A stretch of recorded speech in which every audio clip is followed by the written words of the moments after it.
Good morning to everyone. My name is Diego Medon. I have the privilege to be invited to moderate this distinguished panel to these absolutely fantastic and successful professionals. So the topic that we are addressing today is thriving in the new economy. So the global economy is facing considerable shift from the emergence of disruptive technologies to the reconfiguration of global trades, boundaries between sectors that are blurring, and the rising role of national security, just to mention a few. Therefore, before to start with question, let me have a very brief introduction of these people. Otherwise, I will be 1 hour introducing each one of them.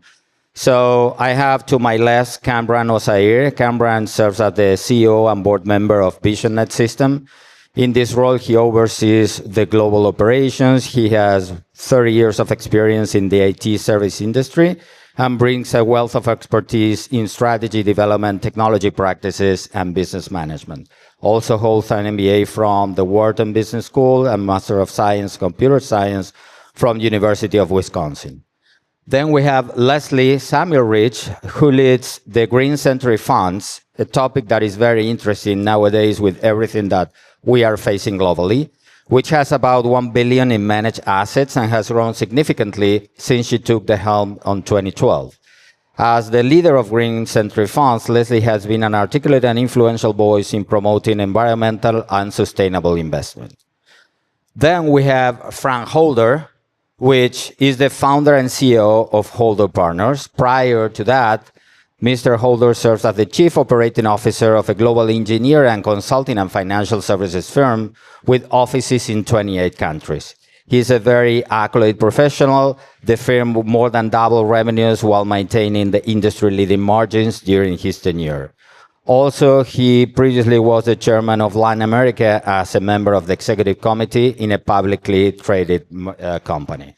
So once again, I continue going on, but I believe that you guys are eager to hear from these people. So I would like to start with some questions related to the AI and this disruption that AI now is a buzzword. Everybody's talking about it.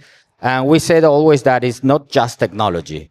Therefore, how should organizations prepare for the workforce reskilling and taking advantage of AI, but also digital transformation? Because we are talking about that, right?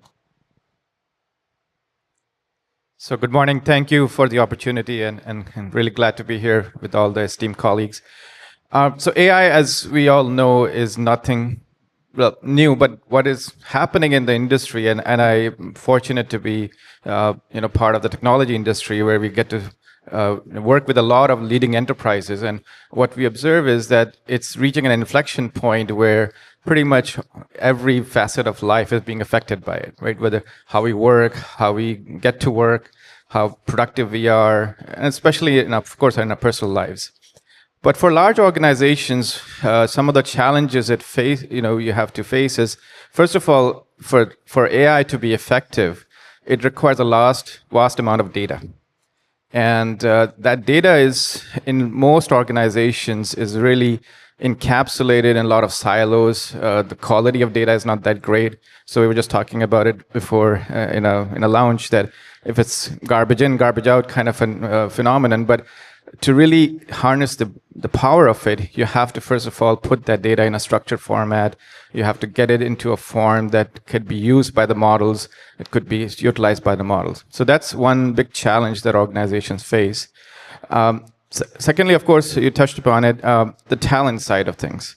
I mean, a lot of people who have grown in technology did not grow through AI or through learning about AI. And for an organization to be effective and to be successful, it has to have the right set of talent in its midst, right? So it has to have the data scientists, it has to have the machine learning engineers, it has to have people who can create the models, and it has to have people who can operate the models, and for it really to be effective. So those are a couple of the large challenges, and I can go on, but let me give the opportunity to other colleagues, and then we can come back. So let me ask to Leslie in terms of the sustainable investment, right? So we know that there are a lot of things that are happening there. washable carbon, bonds and a lot of things. So on your experience, how do you address these skepticisms, and what role does education play to change mindsets? Thank you. Thank you for being here and inviting me today.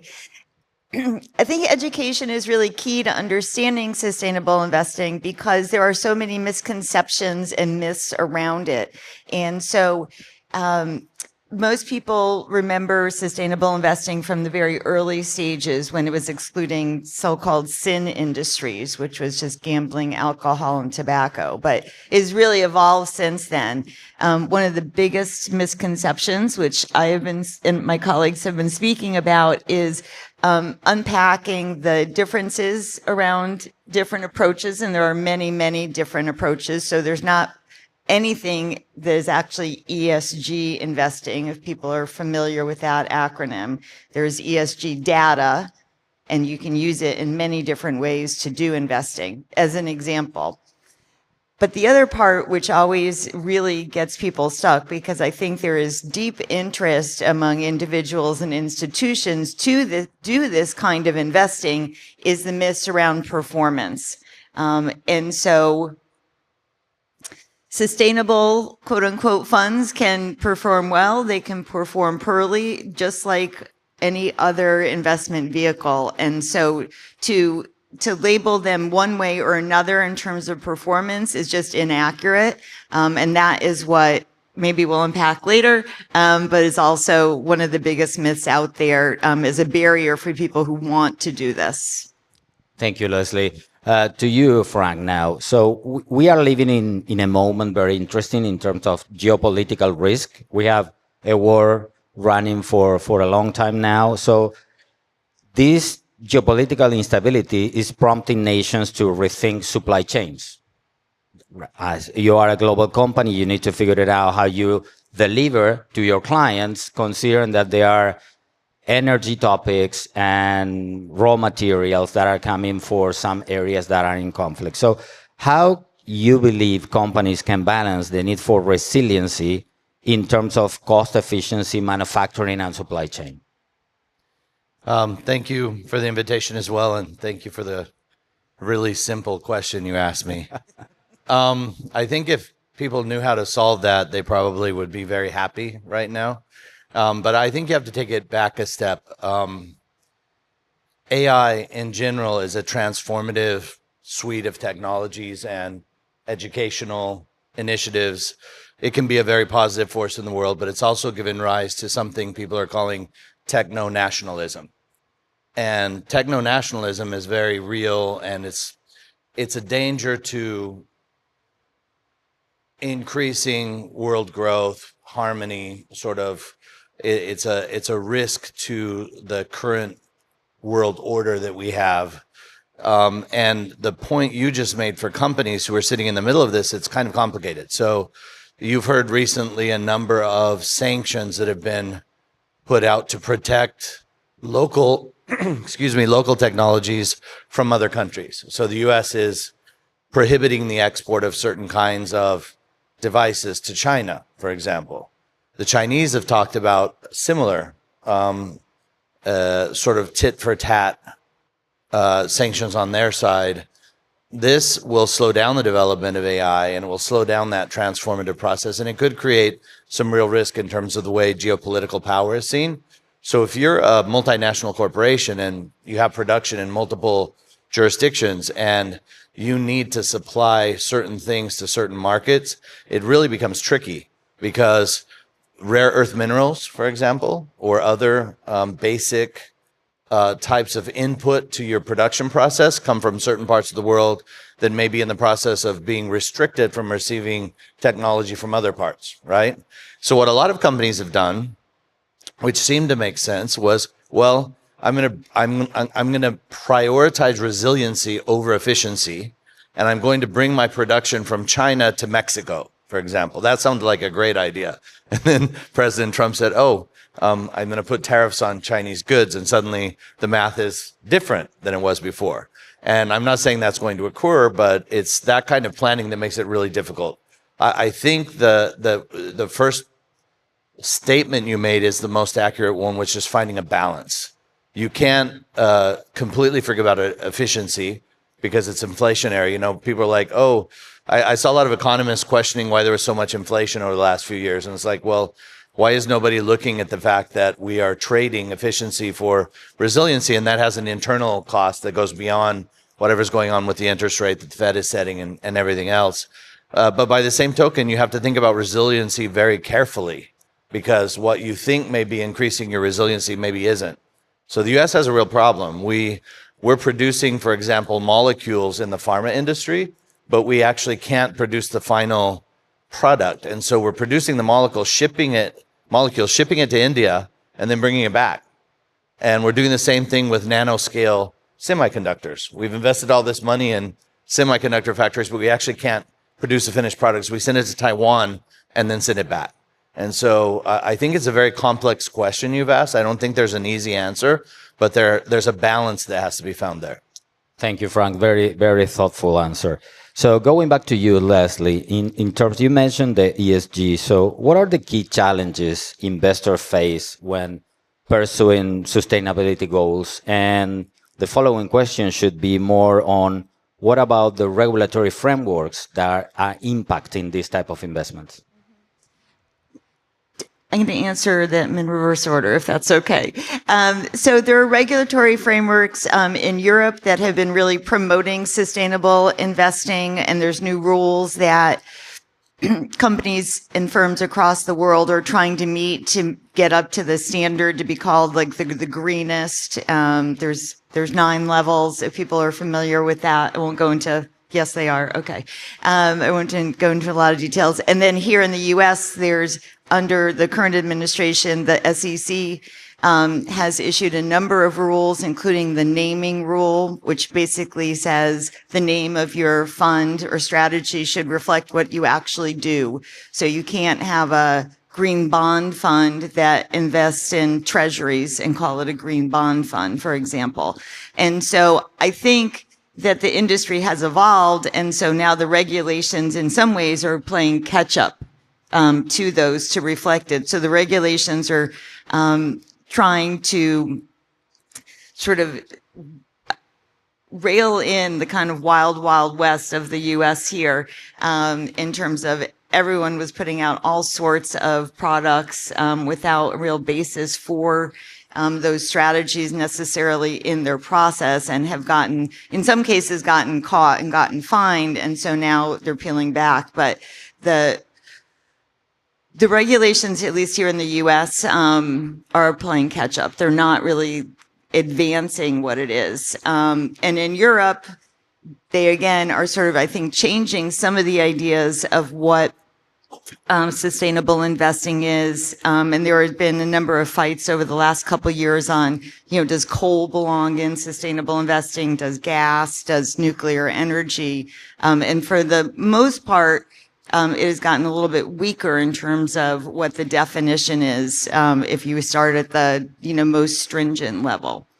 And then the first part is, what are the barriers? So the barriers for investors, again, I would go back to the education piece in one part, because if people are interested in doing that, and whether you're a company who is dealing with shareholders who are interested in your ESG or sustainability profile, or whether you're an individual investor or you're from an institution that is under some pressure or interest in doing this kind of investing, a lot of times for institutions, the biggest barrier is the intermediaries. And so they have been, I think, slow to understand what are the various approaches. And so if you're a hospital or a municipality and you want to dedicate some portion of your investments toward addressing climate change or racial equity or whatever interests you have, that sometimes the intermediaries have been the ones that have been like, oh, don't do that. That is just going to lose you money. Stick with us. We know this. And a lot of that stems from the fact that they themselves have not understood the risks and potential rewards of doing this. And so there always are trade-offs, but it is sort of unpacking or peeling back the layers on that onion to understand that again, ESG, and are people familiar with that term?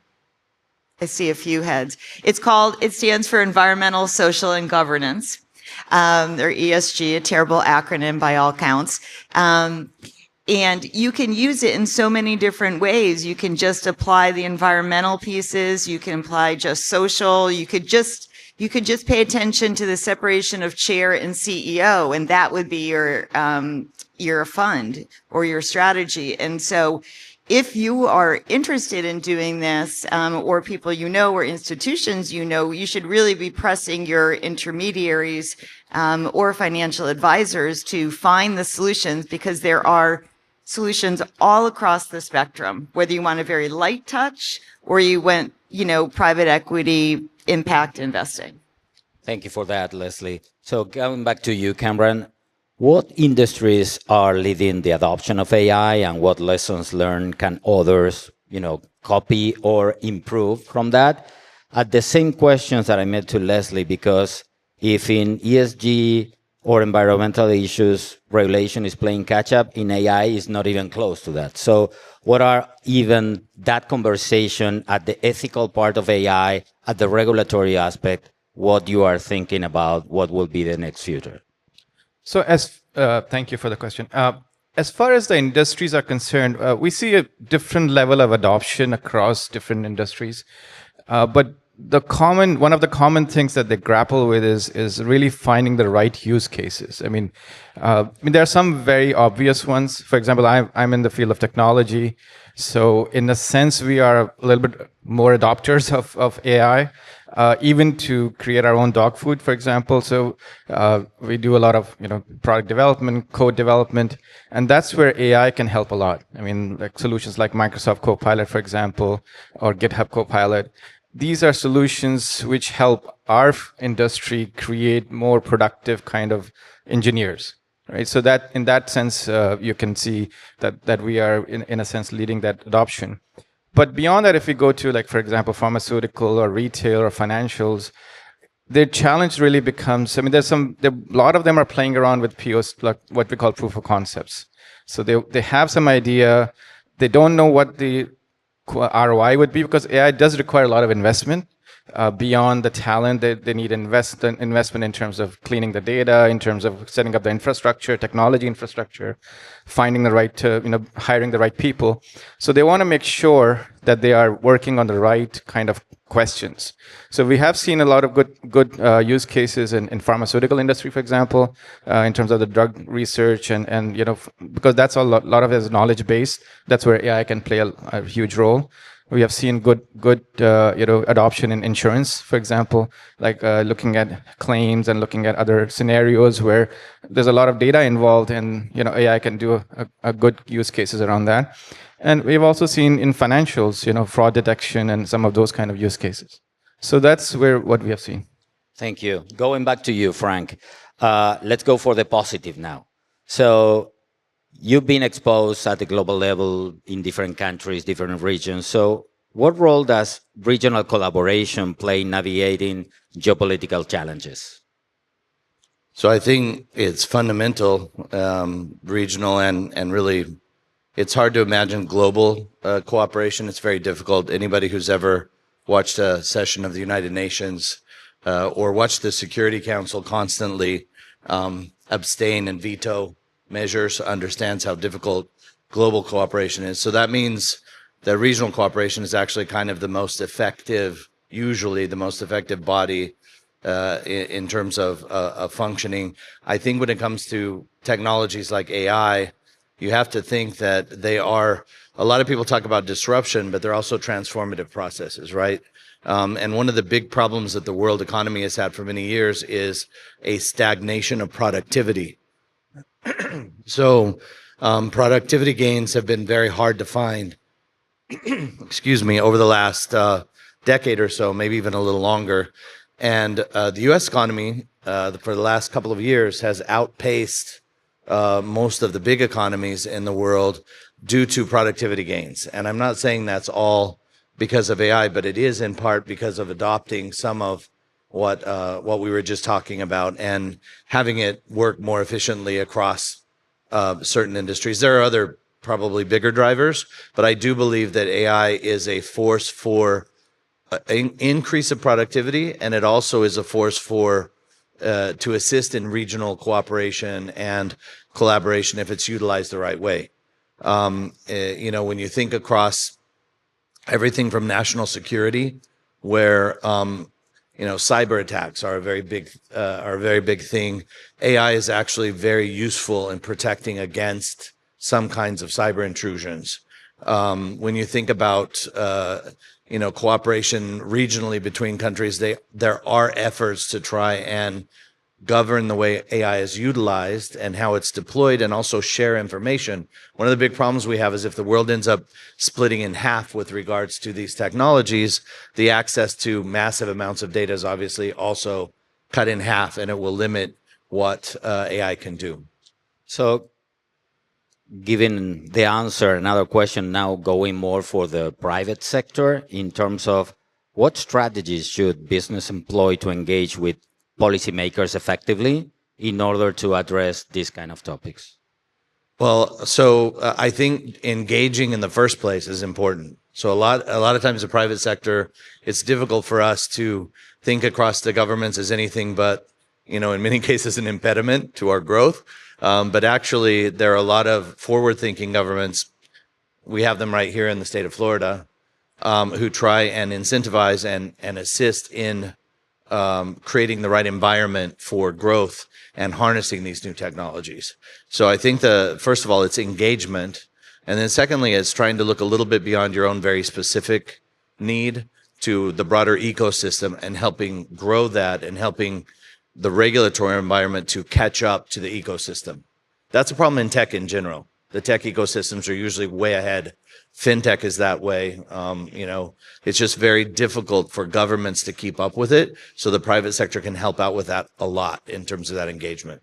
Thank you, Frank. Going back to you, Leslie, again. So how has climate-related financial disclosure shaped investment decisions? And then if you can give us one or two innovative financial products that you guys are managing. Sure. I think the threat of climate change and the understanding of climate change and climate risk has actually been the driver around the broader industry adopting ESG data and some strategies. As we and many, many others like to say, climate risk is material risk is financial risk. So it has nothing to do with actually a value system, what you care about investing in, how you think about who's responsible for climate change or not. It is just a straight out risk to businesses. If you're here in Florida, which I am not, but I live in another waterfront community in Boston, the idea of rising sea levels, is it erratic weather? It just is impacting companies at every single level, which is why I believe that companies are addressing it.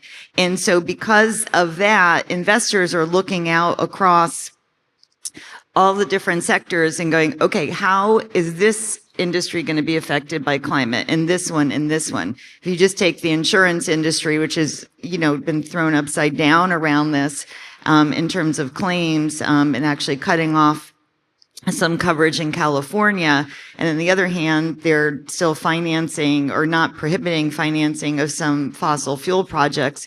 They're at risk in some ways. And so that is why the mainstream investors, whether it's BlackRock, State Street, Vanguard, or down on the list, have actually started to look at climate risk as financial risk. And they are not publicizing it as much anymore, given the recent politicalization of using ESG data. But for sure, they are still looking at it and evaluating their strategies and the companies they hold in that light.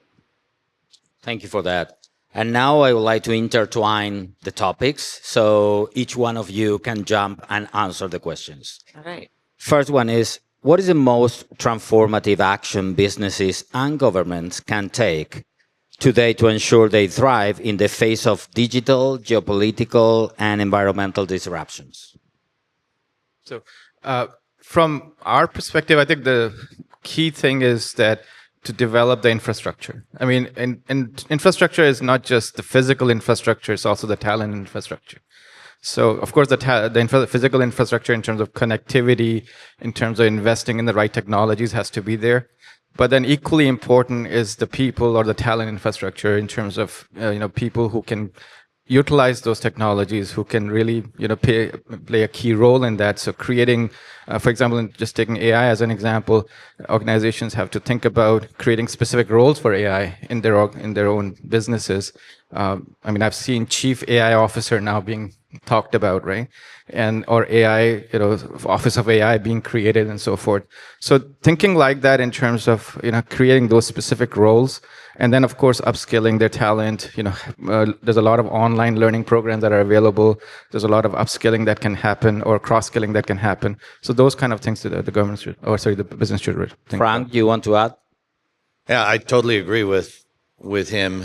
I would say, from my perspective, it's don't be the guy that's left behind. So education is key.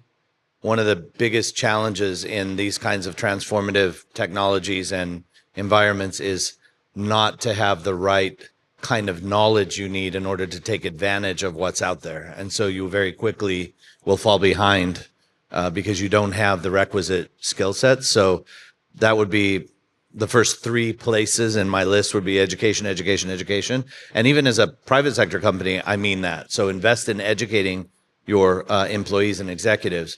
And the next one is don't be afraid to try things, right? So the whole you were talking about proof of concept. A lot of firms don't like having R&D departments or proof of concept if they're not specifically like an engineering firm or something similar. Everybody should have like a creative department that tries new things. And don't try it, don't bet the whole firm on it, but experiment until you find what works. Yeah, I cannot be more in agreement with that. In fact, we use our word internally at the company that we said that fail is the first attempt in learning. And you need sometimes to celebrate that failure because that will be a segue for a good outcome in the future. So from your perspective, Leslie, what can you tell us about the same topic? That's a good acronym. I like that. For all the municipalities and companies in the audience, I would say to whether your core business is around doing something for sustainability or more likely not, that to ignore the reality of climate change. And as the president of Green Century Funds, you can imagine I'm more focused on the environment than social or governance issues. But to ignore that reality in your supply chain and operations is to put you at competitive risk. And you can see how some companies have sustainability as part of their core values and as part of their messaging and as part of how they can attract their consumer base. But even if that is not true, which it is not for most companies, that is really important to think about. If you're not working to mitigate climate change, you're at least thinking about climate resilience. So what is happening with changing weather patterns and erratic weather? If you're getting supplies from, areas that are more affected by hurricanes and wildfires and erratic weather, and what is that going to do? And so I think it is to be prepared for that, and to be prepared yesterday for that. So if you're not, to get started and get a team on that, and then also to make sure you're effectively communicating what your company is doing to your investors and other stakeholders. Investors have gotten much more savvy about understanding what is greenwashing and what was just, PR, and what is actual efforts to do it. The actual efforts take time, take money, take determination. Sometimes they fail at the beginning.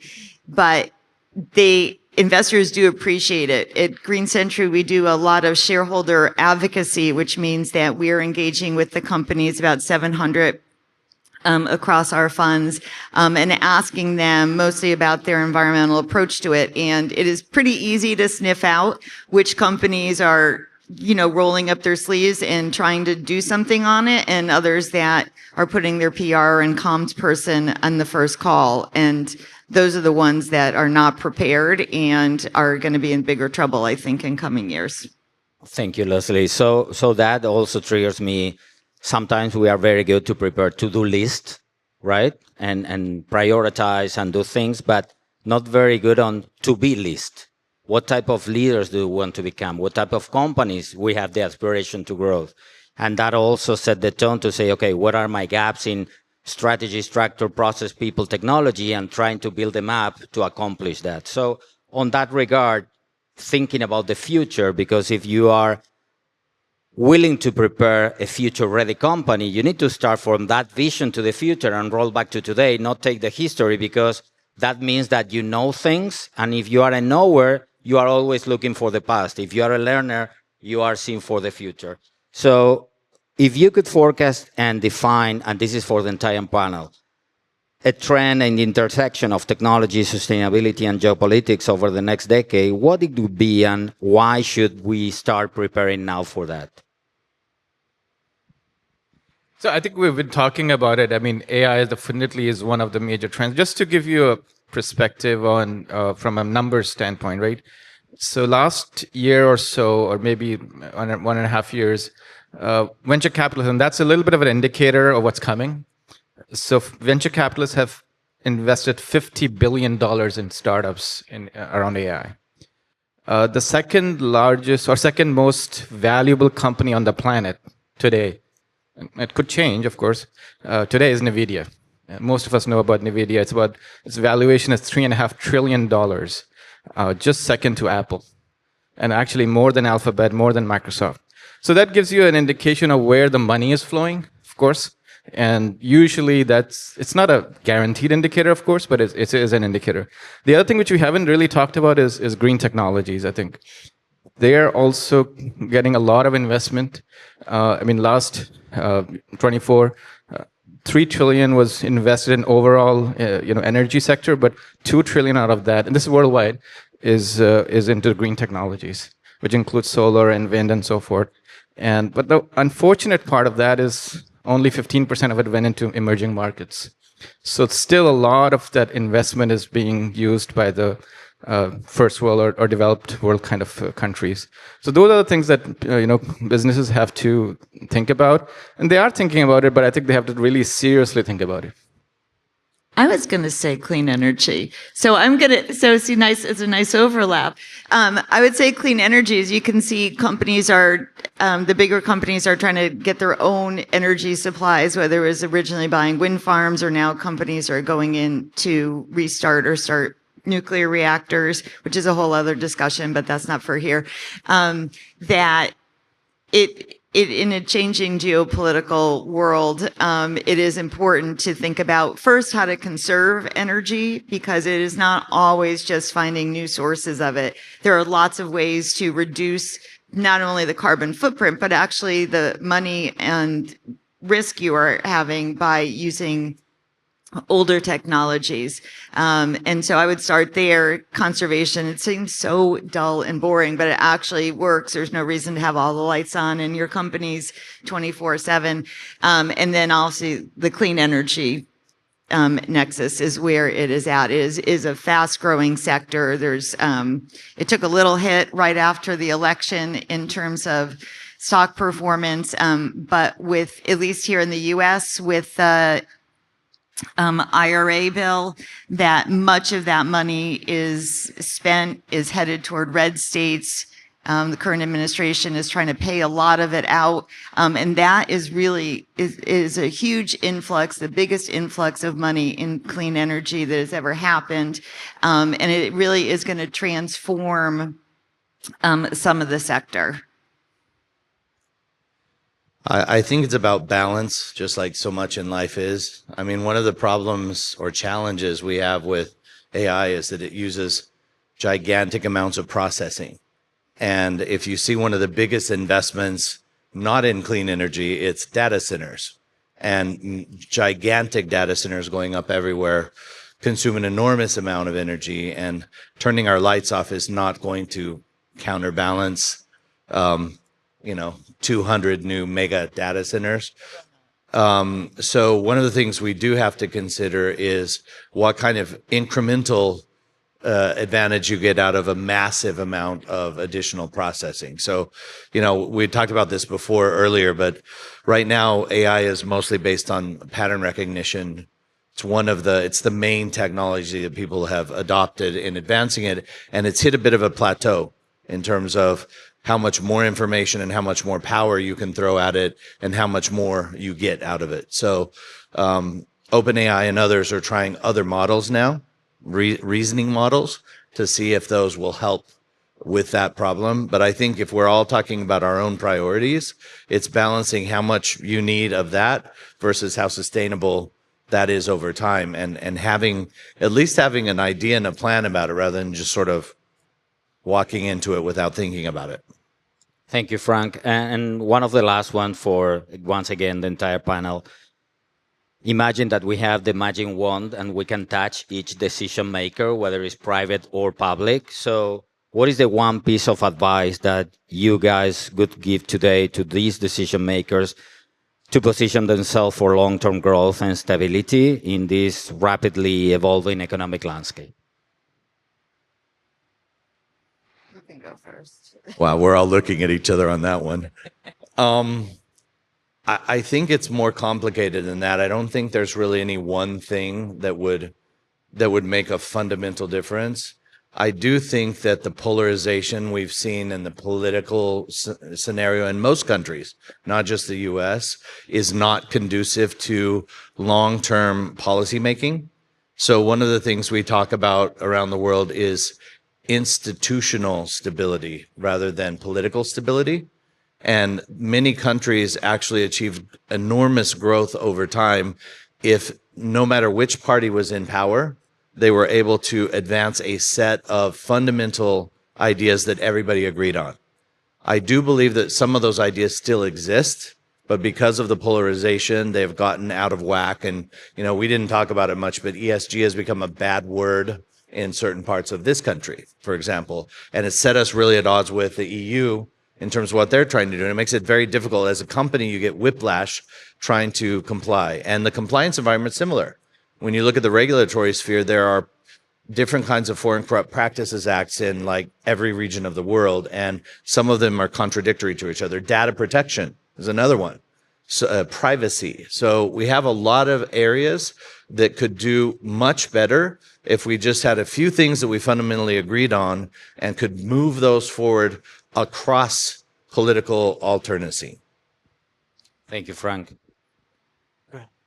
I was thinking of something of the similar lines, but more for the governments in the room in that, or the nonprofits in that we're owned by nonprofits. And so we also exist in this political realm a little bit. And over the last decade, we've really, our nonprofit owners have really focused on finding issues around which people can coalesce. And maybe you don't agree with the whole platform together, but you can agree on that one thing. You can agree on, for example, having people have the ability to repair their tractors and computer equipment. And that goes across the spectrum. You can agree on health care for children. You can agree on clean water, clean air, conservation. You may not agree on all sorts of other things around climate or clean energy, but you can find that area where you find the sort of unlikely bedfellows and forge those alliances, even if it's just for work on that particular policy. And to me, that helps bridge this divide that we have, because otherwise we're just going to keep flipping back and forth. And I don't think we're in a great spot on this right now here. So it is important for people who are interested in bringing together large constituencies, whether it's your customer base or the public, to try to find those things that are not that controversial and can find an ally with. And we have been working, which is a little off topic, but we have been working especially not to lean into the, which you might be surprised given how I've been talking about climate change, is not to lean into everything on either side, particularly on the left. Like, we can care about climate, but I don't have to be focused on every other single issue and have sort of a litmus test on that, to be able to work on those issues. And I don't think anyone or any institution should have to do that. You just figure out what you can do and what you want to do and focus on that to bring people together. Thank you, Leslie. Yeah, I think some of the points have been covered, but just I think Frank touched upon it earlier. Finding a balance is a key thing. Looking at it from, depending on the organization or the government, either global or local perspective, there are some things that are going to be hyper important from a local perspective. But then at global levels, data privacy, cybersecurity, artificial intelligence, all of those things are going to be key. So keeping those in mind, having a set of at least 4 or 5 key objectives that you want to track over long term, not just in the short term. And just AI is not the reason for data center. It's actually Bitcoin. So just to clarify that, we didn't touch upon Bitcoins, but I agree. Bitcoins are using a lot of energy, so we have to think about it. So is there any remark or thought that you want to share with the audience before we wrap up? Because we are almost coming to the end of the session.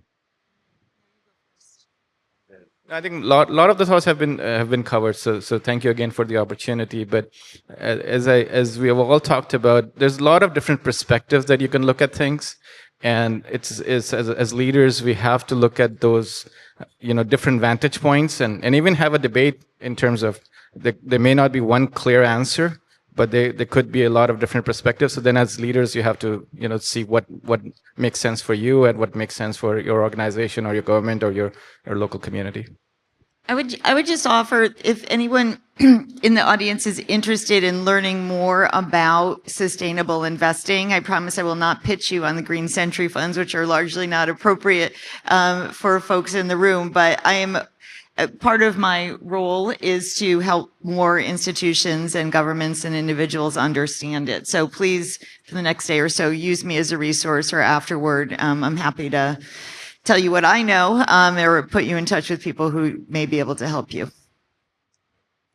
Okay, so as we conclude this thought-provoking discussion, we hold this central idea. I heard balance many times during this panel, and thriving in the new economy requires exactly that: balance, adaptation, bold innovation, unwavering collaboration, and steadfast commitment to sustainability. So these challenges that we are facing are not isolated forces, are intertwined dynamics that shapes the future. So we can start asking ourselves how we will, or our organizations or communities or governments, start working together to make this possible. And the decisions that we make today will echo far into the future. So let's ensure that we collectively create a world where thriving in the new economy is not just possible, but inevitable. So thank you so much for the time. And please give a big round of applause to the panelists.